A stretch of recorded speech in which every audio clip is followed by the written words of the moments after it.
In this video, I'm going to talk about alpha particles, beta particles, and nuclear decay using a learning method called retrieval. So you learn the information and then you retrieve it and basically repeat it back. It's a good technique for STEM students like myself.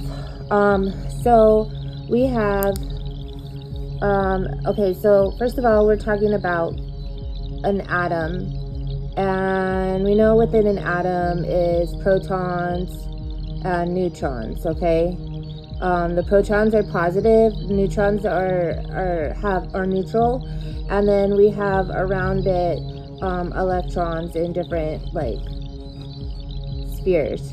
Okay, and so basically, in a nuclear atom, such as let's say uranium, radium, thorium,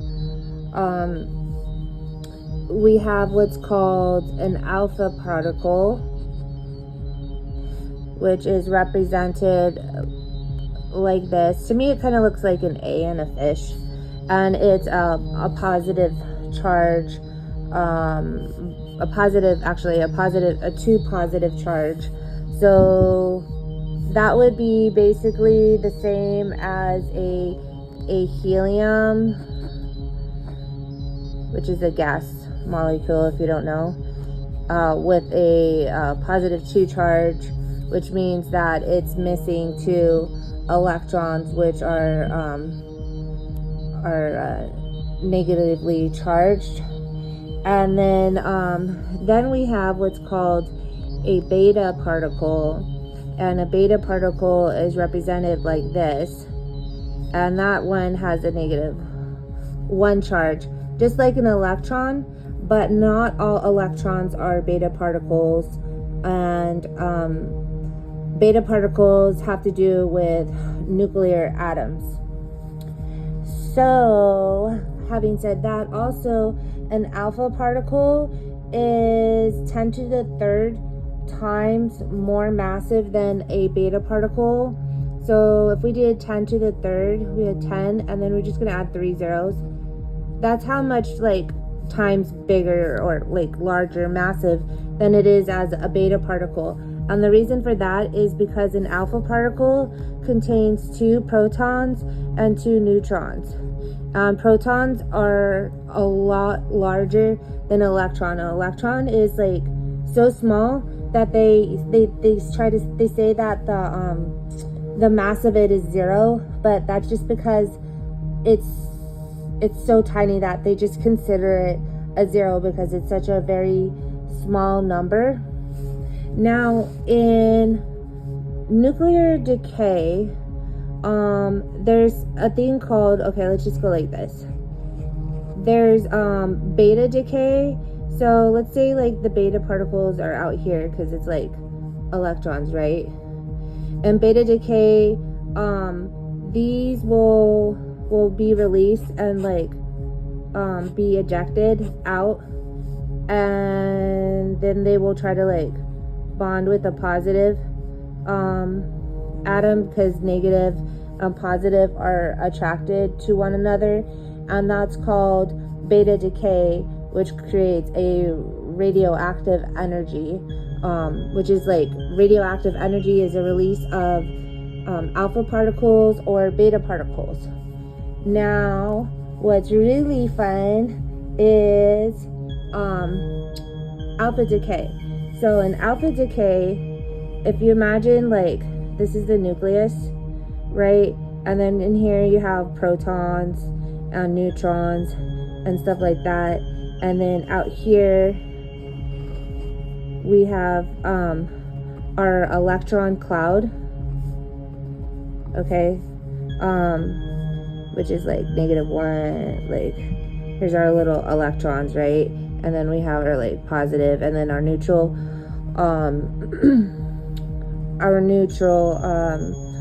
neutrons. And so surrounding this nucleus is called It's called an electrostatic barrier. So it's kind of like a repulsion, like a force of repulsion that's keeping these contained in the center. Now, what happens through alpha decay is that the atom becomes highly unstable, because in here it's kind of like the alpha particles kind of like grow, and it creates this internal pressure. So the way that I kind of figured it out is like, let's say you have a human, right? That's going to be our little alpha particle, and it's surrounded by some like protons and neutrons and stuff like that. And then there's like a rock, it's like in a sphere of a rock. That rock is going to represent our electrostatic energy, and then out here is our little electrons, okay? And let's say like this person like trapped in here starts getting like really super fat, and it starts getting claustrophobic, and it really wants to escape, which is like, it's creating like that pressure is a high kinetic energy, which is like friction of the particles are like friction, and it's creating like heat even. Well, the alpha particle is not able to just like penetrate and shoot through that rock because the force is too big. So what happens is during decay, over time, this is going to weaken, and this little human here, or alpha particle, is going to slowly dig through that rock, and that's called quantum tunneling.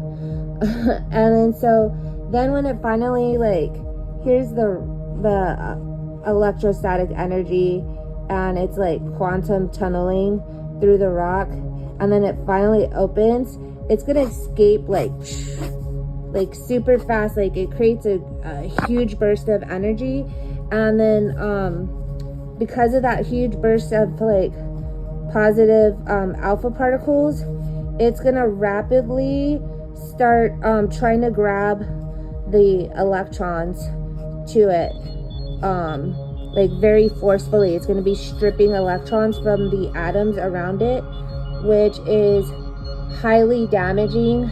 So that's like the worst kind of radioactive energy, because if you have a human, here's my little human, and you have like alpha particles, right, hitting them and pulling out the electrons from the human, you are creating what's called free radicals, which we know causes like cancer and stuff like that, but it is causing cell damage.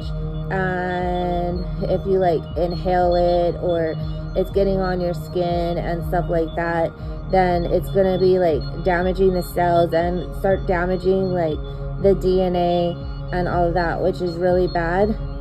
So but what's also interesting is beta particles are bad too, because they have the ability to penetrate through solid surfaces. So like gamma rays, they're able to penetrate right through, and that is damaging as well.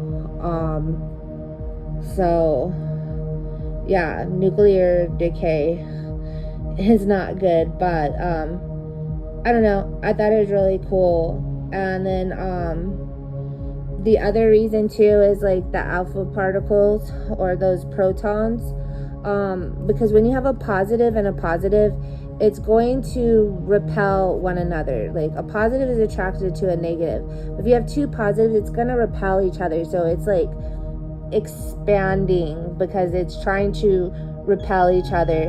And the neutrons in the middle, or like this like nuclear force that is even like bonding all of these together, it's being stretched too thin because it's like too much pressure and too much expanding. And then yeah, does a quantum tunnel through the electrostatic barrier and then just like bursts like that into a huge energy of alpha decay, which is really bad for the environment. But I thought it was cool, so now you learned something new. Yay! Thing that I wanted to mention, which to me was kind of sick, but it's called the baby tooth survey. I'm just gonna call it the Tooth Fairy survey. So in World War II, there was a lot of nuclear testing and in the atmosphere, and so scientists did a study in which they collected baby teeth before 1945, which was considered like the dawn of nuclear activity or like testing, right? And so they collected like baby teeth from before then.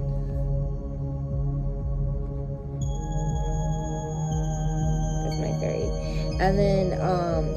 And then they collected baby teeth from like during the 1960s and 1970s, and they tested for a radioactive element called strontium in these teeth, and they found that the data concluded that with the release of the nuclear activity, that there was a greater amount of radioactive strontium in the baby teeth of children from the 1960s and 70s after the dawn of the nuclear age than from before 1945. So, and that was from them shooting all that stuff in the sky.